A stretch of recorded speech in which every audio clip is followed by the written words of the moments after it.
Nimaga ko'p erkaklarga o'zini ayoli chiroyli ko'rinmaydi? Ayolni yoqtirmaydi. Ayolni ko'rsa ko'zi quvonmaydi. Bir olim kishidan bir yigit borib shu savolni berib, uylanishimdan oldin ayolim ko'zimga juda chiroyli ko'rinardi. Uylanish payti kelib, endi to'yimiz arafasida undan chiroyliroqlari borligi ko'rindi ko'zimga. Uylandim, uylanganimdan keyin ayolimdan anchagina chiroylilar va yaxshilar ko'pligini ko'rdim. Endi yana vaqt o'tgandan keyin hamma ayollar meni ko'zimga ayolimdan chiroyliroq ko'rinadigan bo'ldi.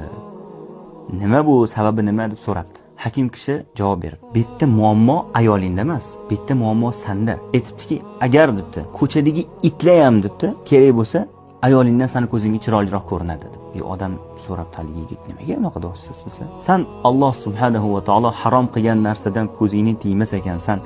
Alloh halol qilgan narsa senga chiroyli ko'rinadimi? Modomiki senda ta'ma qiluvchi, to'ymaydigan qalbing bo'lsa va Alloh harom qilgan narsalarga qarashdan toymaydigan ko'zing bor ekan, sen ko'zingga hech qachon ayoling chiroyli ko'rinmaydi. Nima qilay desa, ko'zingni tiy.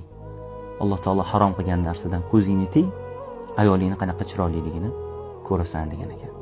Shuning uchun hurmatli aka-ukalar, ko'zimizni tiyishimiz kerak. Bu nasihat avvalo o'zimga. Alloh taolo harom qilgan narsadan ko'zimizni tiysak, birinchi Allohning bizga beradigan mukofoti qalbimizda iymon halovatini topamiz.